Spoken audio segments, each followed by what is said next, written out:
So, how did this talk come about? A few years ago, is this sound okay? The level of, okay. A few years ago, I gave a talk to the Arthritis Foundation, kind of on this topic, trying to talk about how strength training was still important in people that even have, different kinds of arthritis, and it's not going to make them worse and those things. And plus, the second one was I get just lots of questions all the time from friends and relatives and people that I see at the gym about exercise. And of course, I teach this course, Biomechanics of Exercise for physical therapists. So this talks a little bit of an amalgamation of the three of these ideas.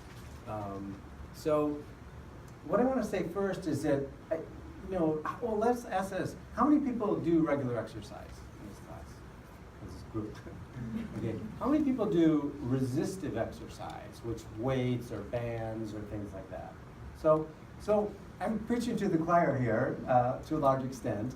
I don't want to take anything, I'm not trying to take anything away from any exercise that we do, any kind of aerobic exercise, walking, jogging, swimming, Pilates, bar, there's a whole host of things that one can do. But I want to argue that these kinds of activities are not the things that really make your muscles strong, that specific strength training does. So I want to convince you today, or talk to you about what strength training kind of really is and what you have to do to really kind of get there and kind of why it's important. So strength training exercises, they are basically exercises that provide a sufficient load to the muscles to induce physiologic adaptations to muscle, bone, tendon, and other metabolic processes. A few definitions before we get started. So, what is strength? Okay, really, strength is the maximum force generating capacity. It's defined as that. How much force that you can generate when you push or pull on something. Muscular endurance, on the other hand, is the ability to sustain sub-maximal levels of force for a long period of time or for numbers of repetitions. People talk about power, muscle power. So power is really adding a time element to what you're doing. So it's the ability to generate force quickly. And then a couple other terms that we'll talk about in a little bit. Sarcopenia, it's the decline in muscle mass that occurs with aging. And osteopenia and osteoporosis are kind of gradations on that scale, right? Osteopenia is a loss of a decrease in the bone mineral density that's lower than normal, but it's not enough to be classified as osteoporotic. And osteoporosis has certain cutoffs, scores that are, I'm not going to talk about the kind of the details of that because the cutoff scores vary a little bit depending on your source, but it's a significant decrease in bone mineral density, so we'll talk about that. The bottom line here is that you have to stress the muscular system to provide a stimulus for adaptations. And if you don't know what your muscular capacity is, what your strength is, you won't know how to determine the appropriate target zones for strengthening. So we're going to talk about how do you figure out what's the appropriate level of resistance to do, and I'll give you a couple of strategies for that. So the bad news is that yes, we lose muscle mass as we age. We lose muscle fiber number and size. That's the sarcopenia. We also lose the associated motor neurons that kind of go with that. Okay, this results in decrease in strength, muscle power, rate of force development. Can also affect things like muscle coactivation, how muscles work together, either synergistically or antagonistically. Force steadiness and motor control, all those kinds of things are part of that. And so what happens, one of the things that happens, so, I hear people say, well, yeah, but I weigh the same as I did 20 years ago. I fit in the same jeans, so that's great. But your distribution changes, okay? So your lean body mass goes down and you get a little bit more fat infiltrated in the muscle. So you may weigh the same, but you still have a higher percentage of fat, and especially intramuscular fat, because the lean body mass decreases. A little more bad news about bone, of course. Okay, aging results in bone mineral content, losses, which results in stiffer and more brittle bones in men and women, but greater losses in women, especially kind of postmenopausal. The bone requires stress to stimulate the continued remodeling of it, and muscle forces create more stress on the bone than weight-bearing exercises. So it's not enough to be walking. And so this quote from this meta-analysis, a meta-analysis is like a systematic review analysis of several studies that have looked at that. But I thought that this conclusion quote by this author makes this point. He says, although walking is a great form of exercise and a valuable way to increase physical activity on a daily basis, it's not enough of a stimulus to maintain bone mineral density. So you have to do more than that. Okay, so the good news, okay, aging individuals can demonstrate significant adaptive responses in muscle and neuromuscular systems, okay, in response to strength, power training, and which to a large extent this can kind of mitigate these kind of age-related declines in muscle size and neuronal function. I mean, in the end we lose, we can't completely find the fountain of youth, but we can kind of slow things down a little bit. So again, preaching to the choir here a lot. There's analgesic effects of strength training. Of course, this also occurs with aerobic training as well, the release of endorphins and things like that. Improved balance occurs with strength training. Decreased risk of, its relationship to decreased risk of falls. There's some evidence for and a maintenance of bone health. We talked about kind of bone mineral density, slowing some of the decline of that. It's not going to take someone that's osteoporotic and make their bones kind of normal, strong again, but it may, kind of delay or decrease the amount of degradation that goes on with age.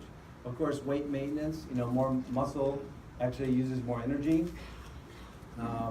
Improved glucose transport. There's a nice little paper here. Again, remember that this will all be available, so I have some references for you that you can kind of look up kind of later on about resistive training decreasing the risk of type 2 diabetes because it facilitates better glucose transport and less need for blood circulating insulin.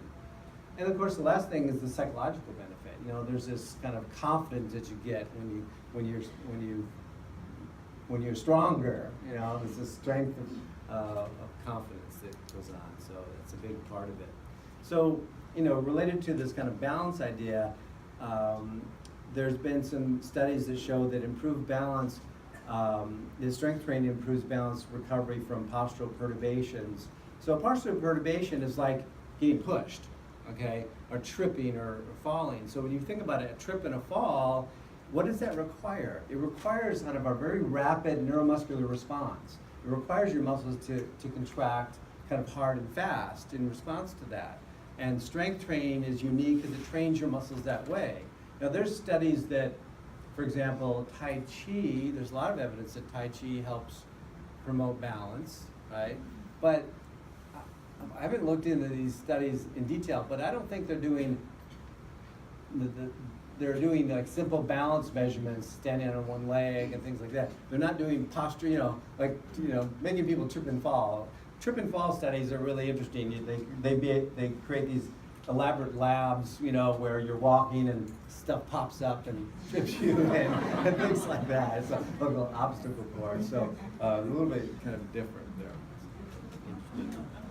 So strength training, I've kind of put up a list of different kind of references here, not to go over these in detail, but just to let you know that there's a lot of evidence to support that it doesn't matter how old you are, you can start strength training. They have studies take people 90 years of age, start strength training them and get significant improvement. So it's not a barrier to anything.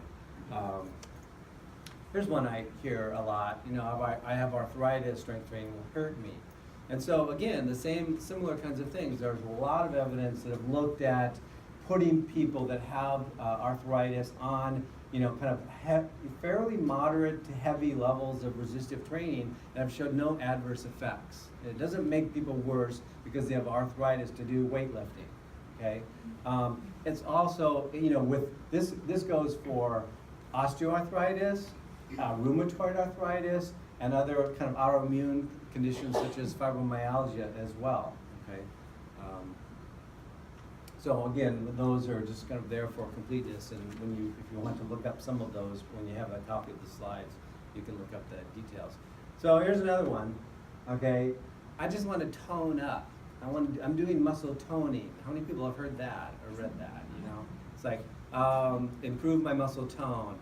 So I'm not sure I could do this, you know. My response to that is, I can't do it. Forget about it, you know, something like that. So this idea of muscle tone, it's really kind of a very misleading concept, you know. So I needed to kind of say something about that, you know. Resting muscle tone is a state of central nervous system activation of your muscles, okay? You wouldn't want to increase your muscle resting tone. It would be very metabolically inefficient. If you have a central nervous system pathology or a problem, if you have cerebral palsy, you're going to have a lot of increased muscle tone. If you had a stroke, you're going to have maybe some decreased tone in some muscles and increased tone in other muscles. So it's a state of activation from the central nervous system. So it's kind of, you know, it's kind of a resting state. You don't want to be walking around with a high resting state of kind of tone to the muscles. So I think when people say someone looks toned, they're really talking about lean body mass. So the best way to look toned is to increase your lean body mass, decrease your fat, and so you're going to look toned. So it has nothing to do with the resting tone of the muscle. And there isn't, exercises don't tone you. You either strengthen you or they increase your muscular endurance. If you do a low resistance with a lot of repetition, you'll increase your muscular endurance.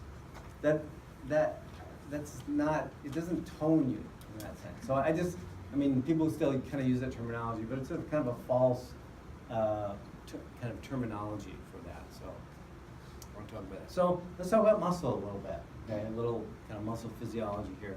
So think about what a whole muscle is. It's kind of a collection of bundles, which are called fasciculi, and then those are, you know, collections of other smaller bundles, and finally even smaller little bundles into an individual muscle fiber.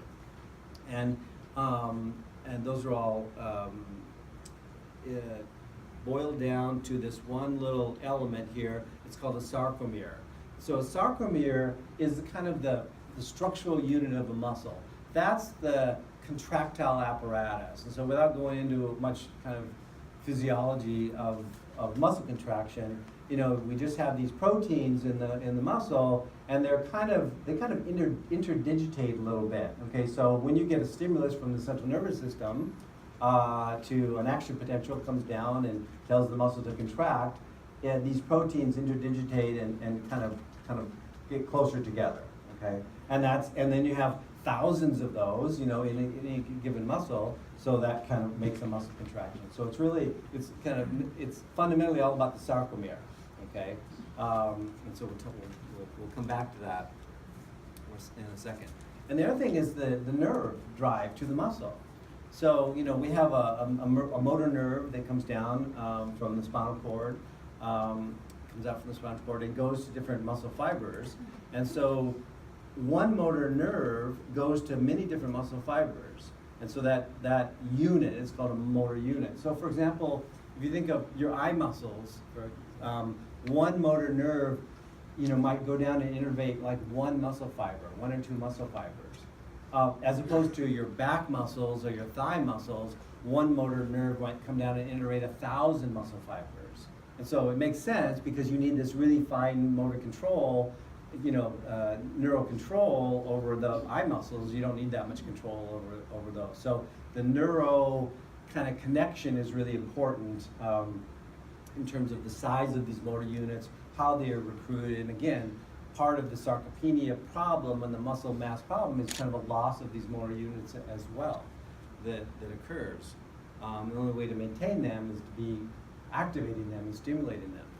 So again, each muscle is innervated by multiple motor neurons, and it's composed of kind of thousands of motor units, depending on the particular muscle that you have. And so in this one, you can see that I have this motor unit that comes out of the spinal cord, and this one goes to these little muscle fibers. Can you see that? Oh yeah. And then this other motor unit comes down and goes to other muscle fibers, and they go to all the different kinds of muscle fibers. So here's the thing about muscle too. There's different kinds of muscle fibers. Okay. So we have these three basic types. We have, and you may have heard these terms, like fast twitch muscle fiber and slow twitch muscle fiber. And then there's the intermediate, kind of muscle fiber. So we have these muscle fibers that are considered kind of high force muscle fiber, but they fatigue fairly easily. On the other hand, we have these muscle fibers that are kind of low tension muscle fibers, and they're more fatigue resistant, and they tend to be more aerobic, oxidative, and then the fast twitch ones tend to be more kind of anaerobic or kind of glycolytic metabolically. And then there's that kind of in-between one, the kind of intermediate one. And what's interesting and so these are classified as, type 1, type 2A, and 2B, okay? And so one of the things that distinguishes them, a couple other things, the amount of myoglobin that they have, the mitochondria, how they fatigue. Most muscles in the body have a mix of these kinds of muscle fibers, okay? But some muscles tend to have more of one than the other. Like the soleus muscle in the calf is primarily a type 1 muscle fiber. So it's a very postural muscle. It's, it doesn't need to generate a lot of force, but needs to be active for long periods of time. So other muscles, such as the vastus lateralis, one of the quadricep muscles, tends to be more of the fast twitch muscle fibers. So a lot of these kind of get mixed in, are mixture. And that mixture is really genetically determined. We're kind of born with that. So it's kind of interesting, like, many years ago, the East Germans used to biopsy their athletes and look at their muscle fiber type and then say, you will be sprinter and you will be marathon runner. They could dictate kind of how they go in based on their genetic phenotype for that. Not done these days. I don't know, maybe in Russia they're doing that, but still. But so yeah, there's a genetic predisposition. Can you train someone who's kind of genetically predisposed to be more of the type 1 slow twitch stuff to make them the other way? No, you really can't. But you can kind of go halfway. You can kind of transition someone a little bit more in training from fast twitch, toward the intermediate range. You can make them a little bit more oxidative, and so you can kind of move someone a little bit. And those are training adaptations that occur with people that are like training for years, serious Olympic athletes and those kinds of people, not for kind of the average person that does exercise. You're not changing your muscle fiber type. But it's an interesting topic. So you ever think about the chicken, the white meat and dark meat? Why it's white meat, why it's dark meat? So why does the chicken have dark meat in the legs and white meat in the breasts?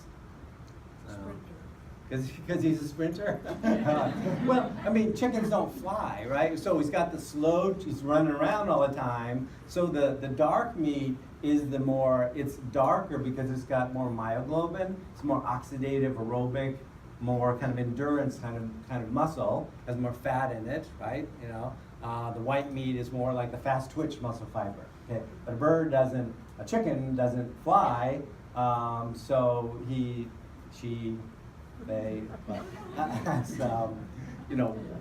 whiter meat in the breast and darker meat in the thigh. But a flying fowl will have darker meat in the breast. And that, so it's a way to think about it. And now you know the difference between dark meat and white meat. So how does the muscle get activated or recruited during a muscle contraction? So it's interesting. There's this kind of ordered process, So, you have these smaller motor units that are composed of mostly these type 1 fibers, these slow twitch fibers. They're activated first, okay, at low levels of contraction. So you do a little bit of resistance, have a light weight, you're kind of recruiting those fibers. As the force needed increases, then you need more motor units and more muscle fibers are recruited. So they need some helpers. And then finally, as the force level gets higher, you have the larger motor units, which innervate primarily the type 2 muscle fibers, and they're recruited at the kind of high force levels. So, why is this important? It's because these are the ones that we tend to lose more with sarcopenia. We tend to lose more of these fast twitch muscle fibers with aging. Okay, and to kind of compound that, we kind of gravitate toward non-strength activities, aerobic walking, etc., which causes kind of further atrophy of a large proportion of our muscle fibers. We might do more kind of endurance stuff, but we're not getting at these ones. So it's back to that use it or lose it phenomenon. So low repetition, high resistance exercises are more effective in recruiting these fast twitch muscle fibers, these type 2B muscle fibers. So that's the essence of it. Okay. And so when we get stronger, and we'll come back to kind of some ideas of how we're going to do that. When we get stronger, there's different kinds of adaptations that go on. There are, strengthening is a neurological. We have a neuromusculoskeletal system. We don't just have muscles. We have the nerves, and so we have a neurological adaptation, and we have muscular adaptations that occur. When you first start exercising, you can get apparently strong in even one session, and just for the fact that you've learned how to do the exercise better, so you can do it. So that's really kind of a neuro adaptation, motor learning, kind of training yourself to do it. So early changes in strength training are mostly neurological in the first kind of several weeks, and then kind of more muscular adaptations kind of take over. It takes longer for kind of intrinsic muscular adaptations to occur compared to kind of neurological things that go on. So what are these neurological changes?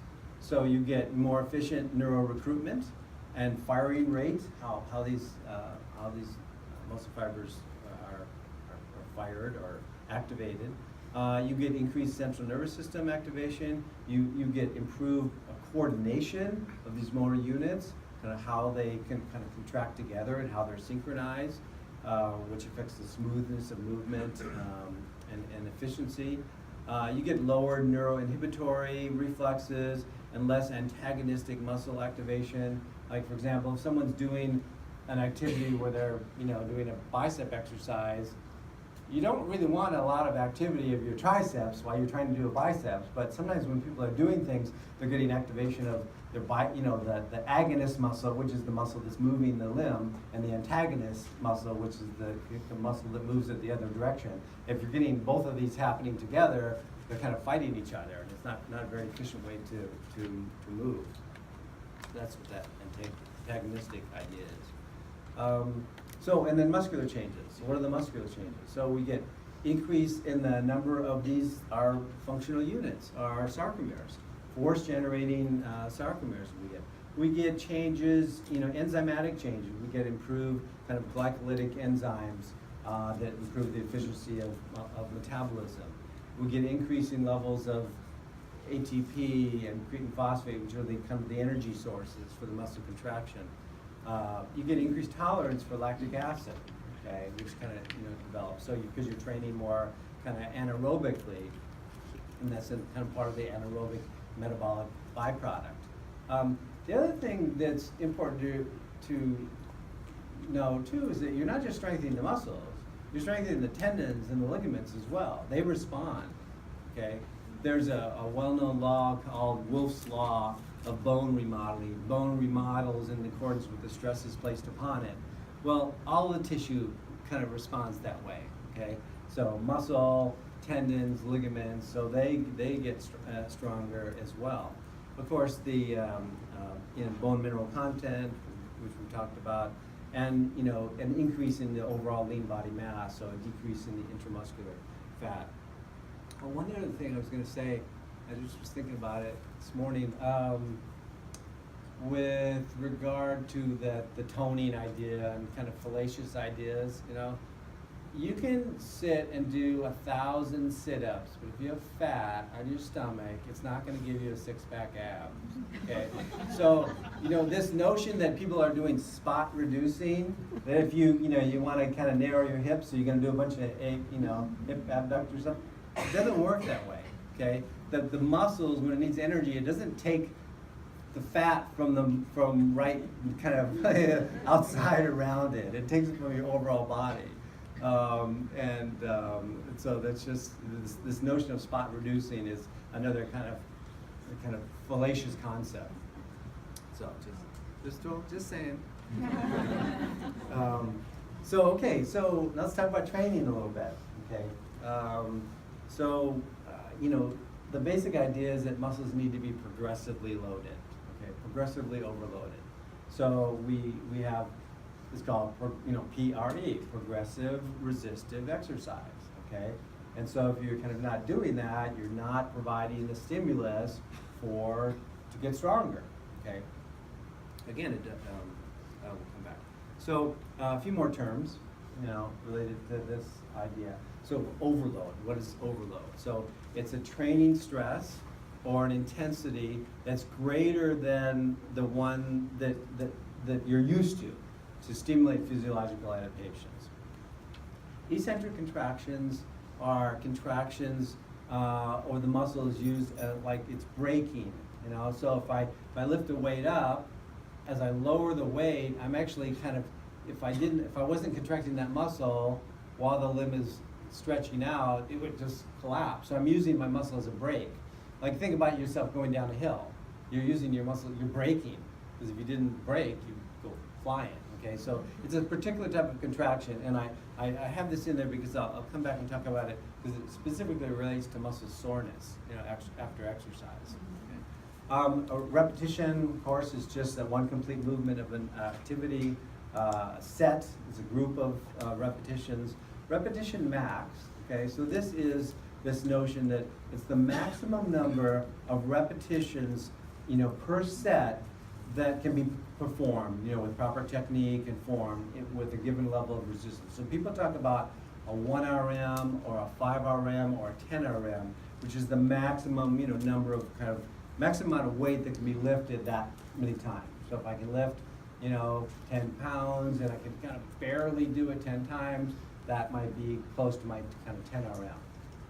So we're talking about that because those are the outcome metrics, in a sense, the assessment metrics that are kind of used to kind of find your training zone, what level of resistance you should be working at. So this is this notion. You won't know how much to do until you see how much you can do.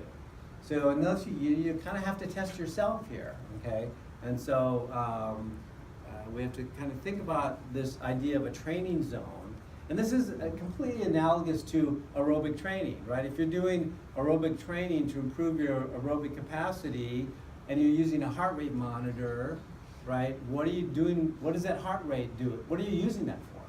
You're using it to find kind of be in a target zone of that, okay? So there's been, the more precise way of doing this is to use maximum oxygen consumption, but people don't have these equipment all around, so they have corollaries with heart rate. That's kind of a close estimate of that.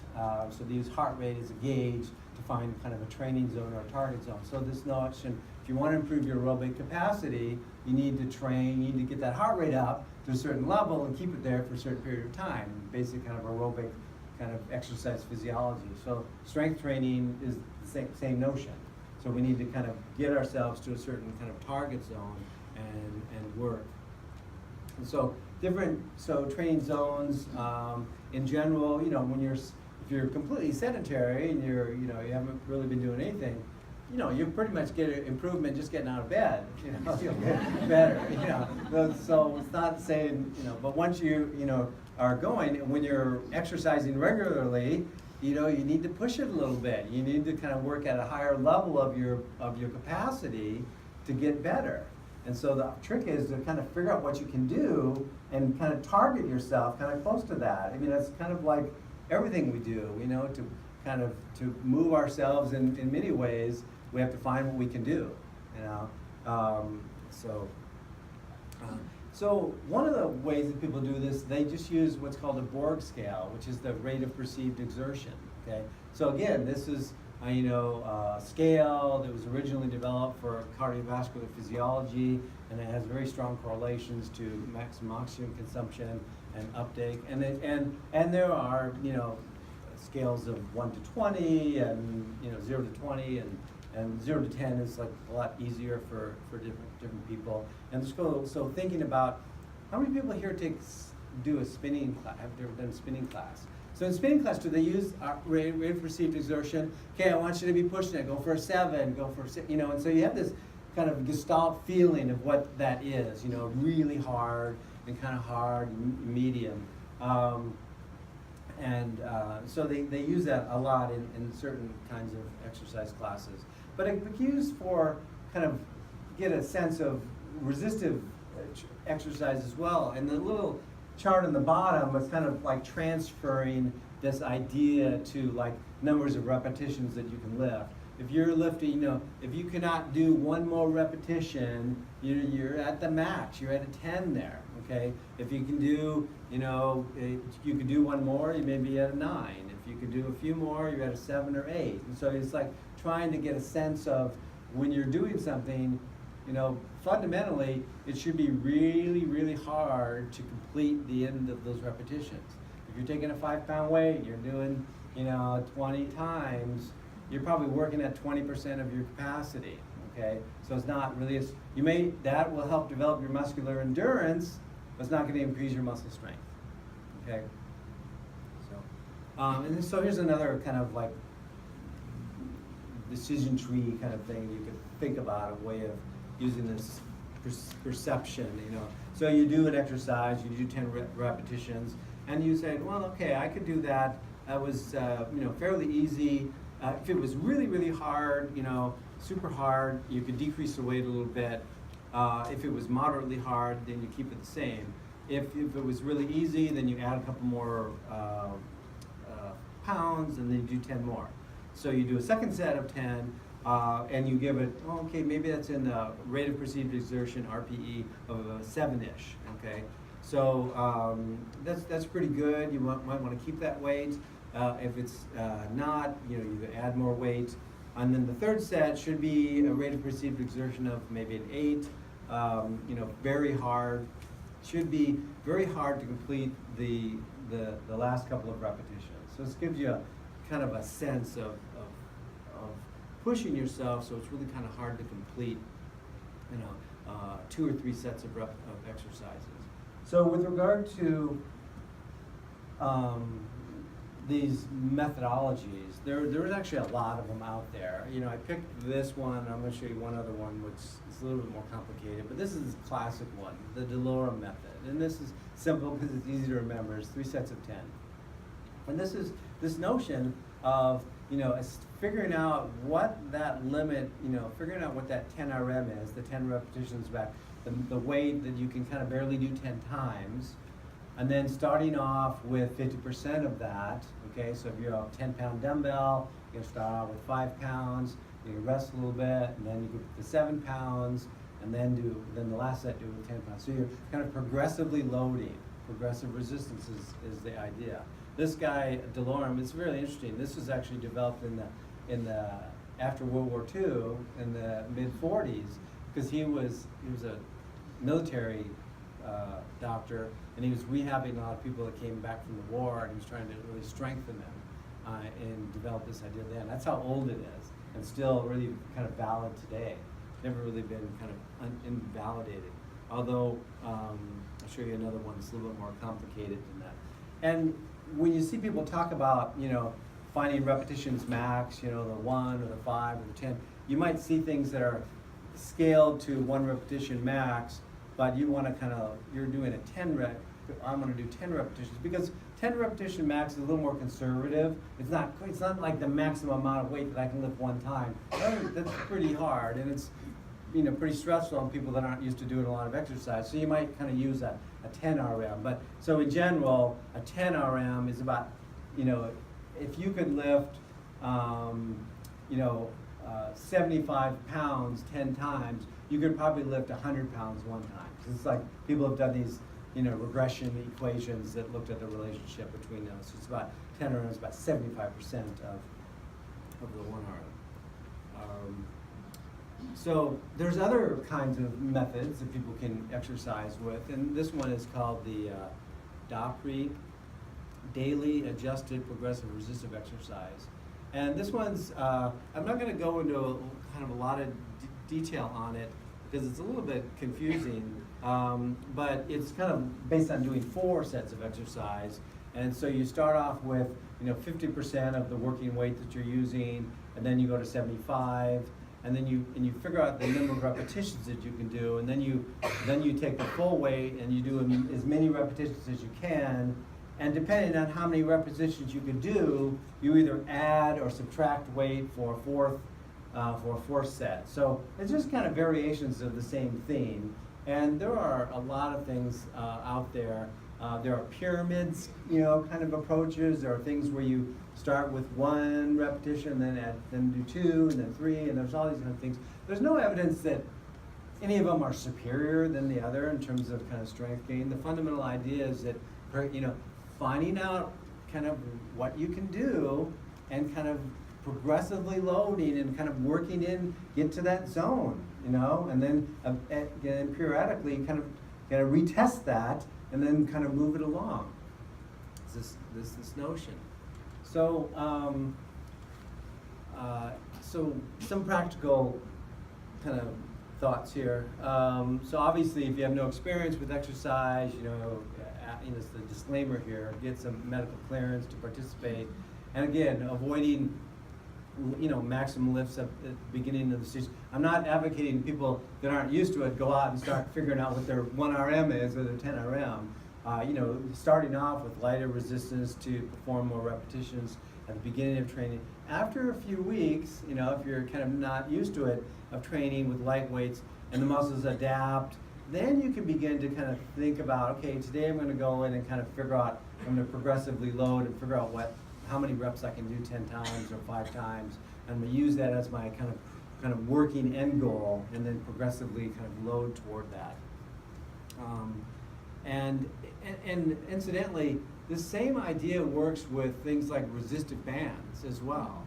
So it's not, you know, it's not like a number. A resistive band, if you have your band attached to the door or standing on it, you know, you can adjust the resistance of the band, right? If you're sitting there and you're doing 20 or 30, I mean, yes, you are increasing your muscular endurance, you know, because you're doing it for long periods of time. But it's not a strength thing. You've got to get it so it's really hard to finish those, and you want to stick in that zone of, you know, it varies a little bit. So people say, you know, and I'll talk about American College of Sports Medicine says 8 to 10 repetitions.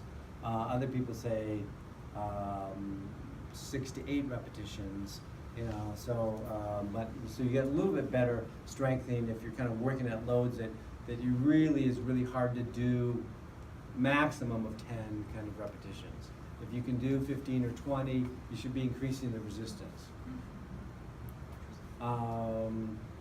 Okay, and then just, you know, general, see, what do I do when I go into the gym? How do I begin? You know, starting off with large muscle groups through the legs and the trunk, you know, before you start down and doing arm stuff. It's a good kind of strategy to do. I'm going to do leg work, I'm going to do my quadriceps and back muscles and trunk, and then I'll do my arms. It's instead of fatiguing out the smaller muscle groups before you get to the large muscle groups. And then, of course, you're adding more weight after you're reaching your target number of repetitions. So here's the American College of Sports Medicine's position statement on kind of strengthening. So they put out position statements on, you know, cardiovascular fitness and fitness for people with diabetes and all kinds of things. So it's the one that kind of strengthening. Then they said the level of effort for muscle strengthening activity should be moderate to high. So moderate to high, it's kind of based on that rate of perceived exertion idea. So that's, you know, 6 to 8, you know. Moderate intensity, well, they're saying effort is 5 or 6. High intensity, 7 or 8 on a scale of 0 to 10. That's that org scale. Frequency, 2 or 3 times a week they recommend for novice training, all the way up to 4 or 5 times a week for kind of advanced training. Loading, the amount of kind of resistance. They're saying emphasis of 6 to 12. I think you get a better effect if you kind of stick with 8 to 10 repetitions maximum, using a 1 or 2 minute rest in between. I'm just kind of saying that this is their particular position. And they talk about progression. They say a 2 to 10% increase in load applied when you can perform the current workload. So once if it's really hard to do it 10 times, and then once you can fairly easily do it 12 or 13 times, then it's time to kind of move up, and kind of use it, kind of up the level of that. So here's this idea too, which we can't escape. Okay, so delayed onset muscle soreness. Okay, so it's a temporary muscle injury, right? That is primarily associated with eccentric muscle contraction. So if you've gone hiking, and you're going up the hills, and then you come home, and the next day your quads are screaming, it's usually not from going up the hill, it's from coming back down. Okay, so it's the braking action of muscles. It's pretty hard to avoid if you're doing any kind of exercise. So half of it is the concentric phase, and the other half is the eccentric phase. Okay, so you're going to kind of have some. Yes, it's possible to do. There are certain exercise machines that are designed to only give you resistance one direction. They're called isokinetic exercise devices, but I don't think those are available in most kind of fitness facilities. We use those for testing, strength testing and physical therapy. But in general, yes, it's pretty hard to avoid eccentric component of exercise. So, if you're doing the squatting exercise, it's not the pushing up, it's the kind of lowering yourself back down that creates that. And again, it tends to occur 24 to 48 hours after you've done exercise. There's local inflammation, there's local edema, buildup of metabolites like lactic acid. So how you deal with that? The basic idea is to kind of keep moving. Very gentle, don't try and stretch it out with some hard stretches, very gentle stretching. Massage is good. You put an ice pack on there to decrease local inflammation. But it's a temporary kind of muscle soreness. Don't be kind of alarmed that you get that. That's very different than someone who has immediate pain with an exercise, in your shoulder or in your knee or something like that. That's different. You've done something, specific there, So, but the muscle soreness thing is pretty common and tends to be temporary. Unfortunately, all these gains that you're going to make are all reversible, right? It's back to the use it or lose it. If you've been sick and you haven't been able to exercise for a couple of weeks, you go back and you're like, whoa, you really lose. You lose fairly quickly. But you can train just one or 2 times a week and actually maintain. You don't have to be working there 5 times a week to kind of maintain your muscle strength. So once you kind of build up, the maintenance requires a little bit less activity. So some final thoughts about kind of some specific things. When you're doing different exercises, different exercise machines, there's machines at the gyms for doing like leg press exercises. Sometimes there's 2 or 3 of them. One might feel really comfortable for you, and one might just feel weird, like bother your back or bother your hips or something like that. You have to experiment with these things because they kind of put you in different body positions, and so some are more tolerable than others, and especially the way they affect your joints, your hip joints and knee joints and shoulders. A couple of things, like for example, for the shoulder joint, and a lot of people have done, you have weights and you're doing some lifts like this or like this. If you do the shoulder lifts with your shoulder at an angle this way, more than straight in front of you or this way, you still get the same muscle activation, but it's less stress on your shoulder joint. And I won't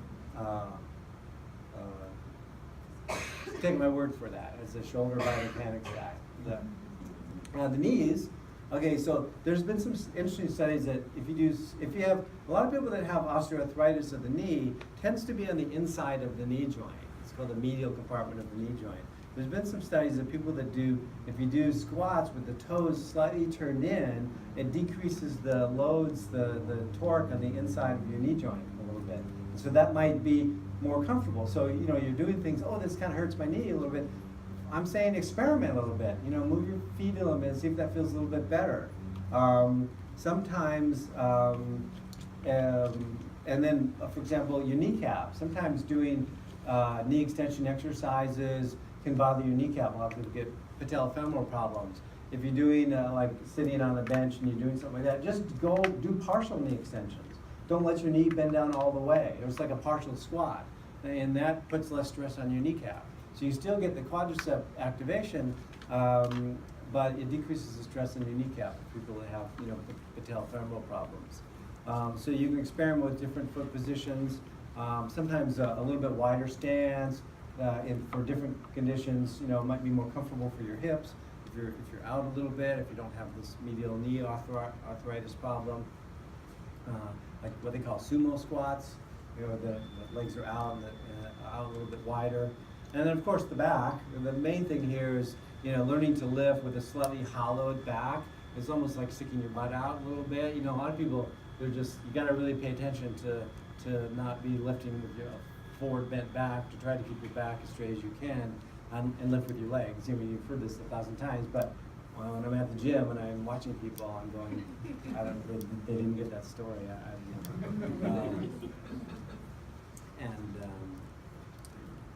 So again, experimenting with, you know, positioning of small variations in your foot position, you know, on things can make a difference. If you have your feet down lower on a leg press, it's going to, at the end, your knees are going to be bent a lot more. That might bother you, so you can poke your feet up a little bit. You gotta find workarounds. You gotta find ways to do it. I mean, sometimes it's something very subtle, and it works for you because you want to be able to get to the point where you're exercising, you know, those muscles at a high enough level to promote this kind of, get the stimulating adaptations for strength training. It doesn't mean that you're not, you know, be doing all the other stuff that you're doing, but I want you to kind of incorporate this kind of higher level stuff if we want to get those benefits. Okay. So keep the muscles strong, you know, keep moving, and I'm ready to entertain questions if you're not like dying of the heat so already. Thank you for your time. Yeah.